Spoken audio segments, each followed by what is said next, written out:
Hi வணக்கம். So அடுத்து வந்துட்டு மோஸ்ட் இம்பார்ட்டண்ட் அண்ட் ஒரு பிக்கெஸ்ட்டு கொஸ்டின் இருக்குது. அதுதான் வந்து group 2 2A prelims and group 4க்கு அடுத்து நம்ம எப்படி ப்ரிப்பேர் பண்ணுறது அப்படிங்கிறத பற்றின கொஸ்டின். 2A மெயின்ஸ் முடிஞ்சுது. அடுத்து இன்னும் ஒரு 3 to 4 months வந்து group 2 2A prelims and group 4க்கான ஒரு டெஸ்ட் ஒன்று இருக்குது. ஆல்ரெடி உங்களுக்கு தெரிஞ்சிருக்கும், நீங்கள் வந்து இதை கேள்விப்பட்டிருக்கலாம். லைக் குரூப் 2Aவோட மெயின்ஸ் வந்து கொஞ்சம் தமிழ் வந்து கடினமாக இருந்த மாதிரி தான் எல்லாருமே ஃபீல் பண்ணுறாங்க. ஸோ அப்போது இதிலேருந்து நம்மளோட டேக்அவே என்ன, இதுலேருந்து என்ன நம்ம தெரிஞ்சுக்கிறோம் அப்படின்னா, தமிழ் வந்து கஷ்டமாக இருக்கிறதுக்கான வாய்ப்பு இருக்குது. நம்ம சொல்லிட முடியாது தமிழ் வந்து குரூப் 4ல் வந்து ரொம்ப கஷ்டமாக இருக்கும், 2A ப்ரிலிம்ஸில் வந்து 2025 நடக்க போகிற ப்ரிலிம்ஸில் வந்து ரொம்ப கஷ்டமாக இருக்கும். அந்த மாதிரிலாம் நம்ம வந்து ஒரு முன்னாடியே வந்து இதுதான் அப்படின்லாம் நம்ம சொல்ல முடியாது. ஆனால் ஒருவேளை கஷ்டமாக இருந்துட்டா நம்ம அதுக்கு தயாராக இருக்குமா அப்படிங்கிற ஒரு கொஸ்டின் இருக்குது. அப்போ நம்ம என்ன பண்ணிக்கலாம் அப்படின்னா, 2025 ப்ரிலிம்ஸ் குரூப் 4 எக்ஸாம் ரெண்டுமே வந்து கொஸ்டின் பேப்பர் ஒருவேளை டஃப்பாக இருந்தால் நம்ம வந்து ஃபேஸ் பண்ண தயாராக இருக்குமா, அப்போ எப்படி வந்து டஃப்பான கொஸ்டின் பேப்பருக்கு ப்ரிப்பேர் ஆகிக்கிறது, அந்த மனநிலையில் படிக்க வேண்டியதுதான். இப்போதைக்கு நம்ம வந்து ஒரு டஃப் கொஸ்டின் பேப்பருக்கு வந்து ரெடி ஆகிற அளவுக்கு நல்ல எஃபோர்ட்ஸ் போட்டு ரெடி ஆகிட வேண்டியதுதான். ஒருவேளை கொஸ்டின் பேப்பர் ஈஸியாக வந்ததுன்னா வெல் அண்ட் குட், நம்ம வந்து நல்லா ஸ்கோர் பண்ணிடலாம். ஒரு மாதிரி எதிர்பார்த்த அளவுக்கு ஒரு சாட்டிஸ்ஃபைடான ஸ்கோர் கொடுக்கலாம். ஒருவேளை டஃப்பாக இருந்தாலும் நம்ம வந்து ஒரு மேக்ஸிமம் ஸ்கோரை கொடுக்க வந்து தயாராக இருக்கணும். ஸோ அதற்கு தகுந்த மாதிரி படிக்கணும். எண்ட் ஆஃப் த டே வந்து நான் வந்து என்ன நினைப்பேன் அப்படின்ட்டுனா, கடைசி நாளில் போய் நீங்கள் வந்து நம்ம எஃபோர்ட்ஸ் போடுறதை விட ஒரு பெஸ்ட் ஆப்ஷன் வந்து தினம் நீங்கள் வந்து ரெகுலராக மெல்ல ஒரு பெரிய மலையை நகர்த்தணும்னு முடிவு பண்ணிட்டா, தினம் ஒரு கல்லா எடுத்து வைக்கிற அந்த டெய்லி ரொட்டீன் தான் it plays a very big role. அதுதான் வந்து சக்ஸஸ்க்கான ஒரு ஃபார்முலா மாதிரி. ஸோ அப்போ நம்ம வந்து அந்த பாயிண்ட் ஆஃப் வியூவில் யோசிச்சிக்க வேண்டியதான். நம்ம வந்து ஆல்ரெடி ஒரு டெஸ்ட் பேட்ச் கொண்டு போயிட்டு இருக்கோம். 2025 ப்ரிலிம்ஸ் அப்படின்னு சொல்லி ஒரு டெஸ்ட் பேட்ச் இருக்கு. அதோட லிங்க் வந்து நான் டிஸ்கிரிப்ஷனில் தரேன். நீங்கள் விருப்பம் இருந்ததுன்னா அதோட டீட்டெயில்ஸ் எல்லாம் பார்த்துட்டு ஜாயின் பண்ணிக்கோங்க. இல்லை நீங்கள் ஓனாக படிக்கிறீங்க அப்படின்னா தாராளமாக படிக்கலாம். இல்லை நான் வந்து ஏதாவது ஒரு ஸ்கெடியூலில் ஃபாலோ பண்ணிக்கிட்டா எனக்கு கொஞ்சம் ஈஸியாக இருக்கும்னு நினைக்கிறீங்களா, தாராளமாக வந்து நம்ம ஸ்கெடியூலில் ஃபாலோ பண்ணிக்கோங்க. இல்லை எனி அதர் ஸ்கெடியூல் எங்கே உங்களுக்கு விருப்பமோ அதில் வந்து பிளான் பண்ணிக்கோங்க. ஒரு கதை சொல்லுவாங்க எப்போவுமே, நம்ம வந்து ஒரு குட்டி ஸ்டோரி மாதிரி சொல்லி அதிலிருந்து பேசுறது உண்டு. அந்த மாதிரி சொல்லணும்னா, இதில் நீங்கள் நிறைய கேள்விப்பட்ட ஒரு ஸ்டோரியாக தான் இருக்கலாம். பட் ஆனால் கூட இது பர்டிகுலராக எக்ஸாமுக்கு ரொம்ப ரொம்ப பொருந்துற மாதிரியான ஒரு ஸ்டோரி.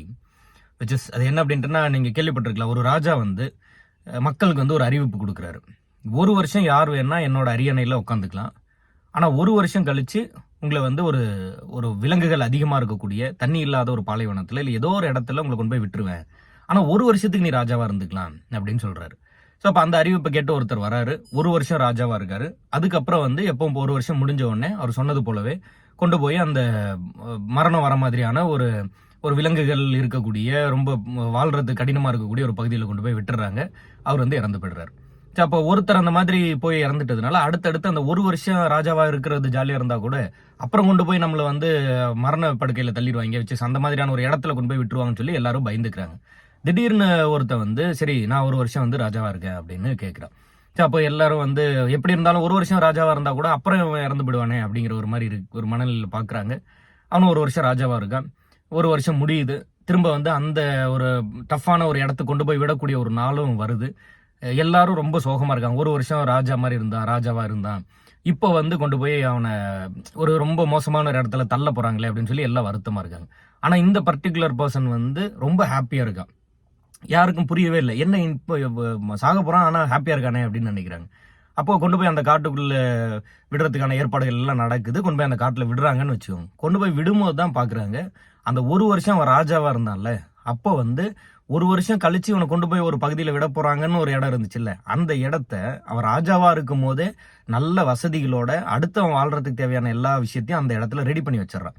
இப்போ 1 வருஷம் கழிச்சு அவன் அந்த இடத்துக்கு போகும்போது ஆல்ரெடி அந்த இடம் வந்து வாழ்றதுக்கு தகுந்த ஒரு சூப்பரான, இங்கே இவன் ராஜாவா இருக்கும்போது எவ்வளோ கம்ஃபர்டபுளா நல்லா வாழ்ந்தானோ அதை விட ரொம்ப அற்புதமா இருக்க மாதிரி அந்த இடத்த ரெடி பண்ணி வச்சுட்டான். இப்போ வந்து அங்கே போய் ஹாப்பியா வாழ ஆரம்பிச்சிடறான்.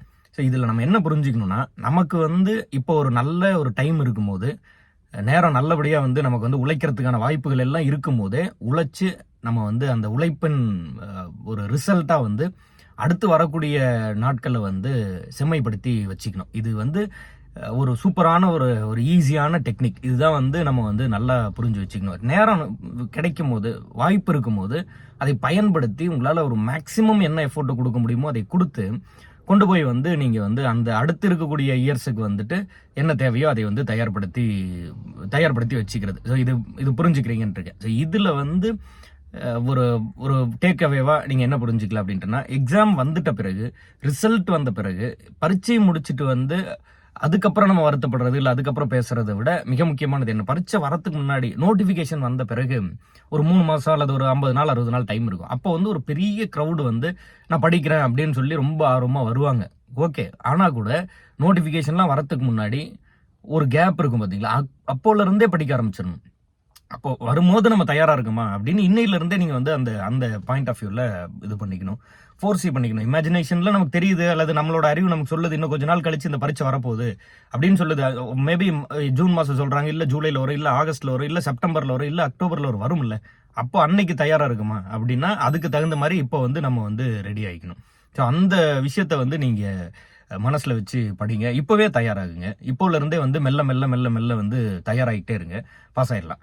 அதை விட்டுட்டு வாய்ப்பு போன பிறகு, நேரம் போன பிறகு அதுக்கப்புறம் வந்து நான் வந்து எஃபோர்ட்ஸ் போட தயாராக இருக்கேன் அப்படின்னு யூஸ் இல்லை. அதை பார்த்துக்கோங்க. டிஎன்பிஎஸ்சி வந்து கொஞ்சம் ஈஸியான எக்ஸாம் தான். ஆனால் பிரச்சனை என்னன்னா, நீங்கள் படிக்கிற ஆர்வத்தில் இருக்கும்போது நோட்டிஃபிகேஷன் இருக்காது, நோட்டிஃபிகேஷன் இருக்கும்போது நீங்கள் படிக்கிற ஆர்வத்தில் இருக்க மாட்டீங்க. அந்த மாதிரி இந்த ரெண்டும் பொருந்தி வர்றது வந்து ரொம்ப ரொம்ப ஒரு ஒரு ரேரான விஷயம். ஸோ அப்படி பொருந்தி வரும்போதே அதை வந்து நம்ம பயன்படுத்திக்கணும். Strike the iron when it's hot அப்படின்னு சொல்லுவாங்க இல்லையா, காற்றுள்ள போதே தூற்றிக்கொள். இந்த மாதிரியான பழமொழிகள் எல்லாம் கேள்விப்பட்டிருப்போம். அது போல் நம்ம வந்து இந்த ரெண்டும் அமைஞ்சு வரும்போது, நீங்களும் படிக்கிற ஆர்வத்தில் இருக்கும்போது, வாய்ப்பும் வரும்போது, நோட்டிஃபிகேஷனும் வரும்போது படித்து வேலை வாங்கிடணும். ஸோ அதில் வந்து கவனமாக இருங்க.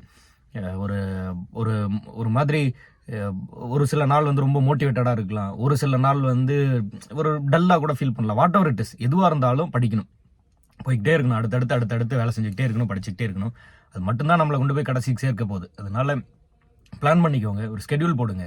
தினம் என்ன படிச்சிங்க அப்படிங்கிறத வந்து பிளான் பண்ணி கொஞ்சம் கொஞ்சமாக படிக்க ஆரம்பிங்க.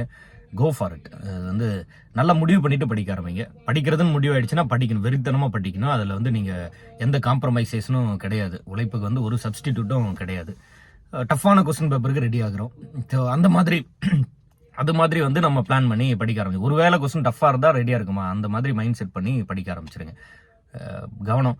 ஸ்டார்ட் பண்ணுவோம். 2025 ப்ரிலிம்ஸ் வந்து ரொம்ப குரூப் 1 ப்ரிலிம்ஸ் இருக்குது, குரூப் 2 2A ப்ரிலிம்ஸ் இருக்குது, குரூப் 4 இருக்குது. இதை விட ஒரு இயர் வந்து சூப்பராக ஒர்க் அவுட் ஆகாது. அதனால ரொம்ப கவனமாக நல்லா வந்து ஒரு போல்டாக வந்து படிக்க ஸ்டார்ட் பண்ணுங்கள். கவனம். டடா. Good morning. Have a great day.